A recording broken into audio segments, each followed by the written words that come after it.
So Trevor, previously we had talked about problem-based learning, and you gave a great example of how you set up a problem-based learning activity for your class. I think we'd like to know a little bit more in terms of could you talk a little bit about some key principles or strategies that ensure that the problem-based activity is conducive to learning and how you implement it, maybe? Yeah, I think to start, and I know this isn't possible for everyone based on their context, but being as collaborative as possible with other teachers in your department or across departments or whatever. The American Dreams project that I spoke to is a product of lots and lots of conversations, thinking through logistics, thinking through themes, thinking through pedagogy with other teachers who sort of share a vision for problem-based learning that I do. So I think that starting there and kind of envisioning what that journey looks like for students with other educators is huge. I think the other thing that is really important is considering whatever that final product is that your students produce. I'm gonna go as far as to say it is ideal if you as a teacher can make it yourself. Right. So if I'm asking my students to make a video essay, I try to make a video essay. If I am having students, create a blog post, I create a blog post. And the function of this is twofold. The first is it provides students with a mentor text that they can kind of look at and reference. So they have kind of an idea or a mental model about what are some of the choices available to them as they create in whatever that modality is. And the second one is you can experience the challenge, the difficulty, the struggle of producing whatever kind of text it is that you're asking your students to write. So you're or to create. So you're in a better position to support them. I actually just had on Dr. Jay Palmieri on my podcast. They're a professor of English at Georgetown. And that was a practice that they recommended really digging into is doing that work yourself so you can see how students engage with it. And the fact that that's happening, at the professorial level with a, professor of English, I think really speaks to no matter what age range you're working with, doing that work is important.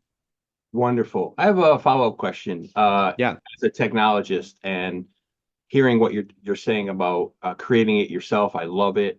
I guess the question is for faculty out there who might not, what's the next step in terms of, so you're making blog posts and videos. Are you also creating a space for everyone to share their materials? Are you creating a blog where everyone is a co-author? Are you creating a social media channel that people could tap into and post? Or are you just not just, are you asking them to make these media pieces and just linking to them and having them be not available as a one entity? Are you Yeah. creating the spaces to house them, or are you just asking Yeah. for? No, that's a very important question. And one that I don't think we talk about enough, especially in ed tech spaces. And I have my students blog, and there are a lot of different schools of thought and affordances and risks with having it be completely 100% public facing. I think Mhm. there's a time and a place for that. So like the American Dreams project that I mentioned, we do a big symposium where we invite people in the community and experts who are doing similar work in the fields what we're talking about. Um, the blog post isn't individual. So is all of my students that I teach. So every 10th grader that has me, whether or not they're in my class, we have a shared blog Right. and we post to that blog. So students are encouraged. And for our honor students, they're sort of asked to comment and engage in discussion on the blog. So for me, technology isn't just how can we, take pencil and paper writing and port it into a digital form, but it's instead taking advantages of the affordances of that medium. And blogging is a social form. It encourages discussion, dialogue, debate, critique. So my students, by the time the blog is over, and we use this as a way to engage in writing across our reading of a whole class novel. Students will cite each other in their blogs, or they will bring in an idea into our Harkness discussion that one of them had blogged about. So it's really about not blogging as a cool tech tool, but blogging as a way for students to engage in social knowledge production, where they're creating with each other, they're citing each other, and they're really producing work that helps them as a class interpret the text instead of just being a cool way for them to write, using a different tech tool. Fantastic. And, I think this is a great opportunity for me to talk about for up and coming ed techs, for people that want to work with faculty. Remember, these are the kind of things that you should embrace. A teacher wanting to facilitate a blog with all of their students and not sure how it works. These are the things where we would step in and make that teacher feel comfortable about adminning a blog with 30, let's say, students blogging in one space.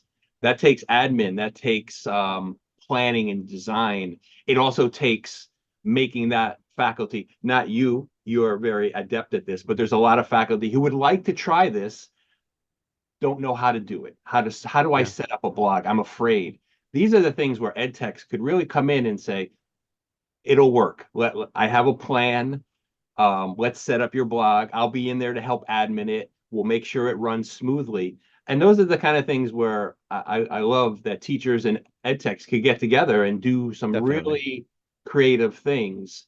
And so from the ed tech side, we need to reach out to teachers more, because for every teacher like you that's very technologically adept, there's a bunch that are afraid to try things, and we need to help them. And so it's a great example, and it's also for a great example of how we can help other teachers in the tech field. So thank you very much for your insights. Could I riff on that for just Of course. 30 seconds? I think that another thing to keep in mind too, and this is something else that I feel like is really important but undiscussed, is I am not totally hip up to date on every new ed tech platform that comes out or every new app that is released. And I Mhm. think that there are some risks, I think, with even saying that one should be. But I think that what I do and what I would encourage other teachers to consider is how can you understand a form or a medium? So you don't need to know how to do TikTok, but it is really helpful as an educator, especially in English language arts, to understand how do people tell stories or construct arguments using visual media. I don't have to understand, Anchor versus, Podbean or whatever, but I can understand what are the conventions of the podcast as a genre. And I think that if teachers can really focus on that, they could tech tools come and go, but those sort of genre conventions and the different like modes of communication are pretty, consistent. So I really encourage folks to dig into that before they go into the tech tools themselves. Well said. Well said.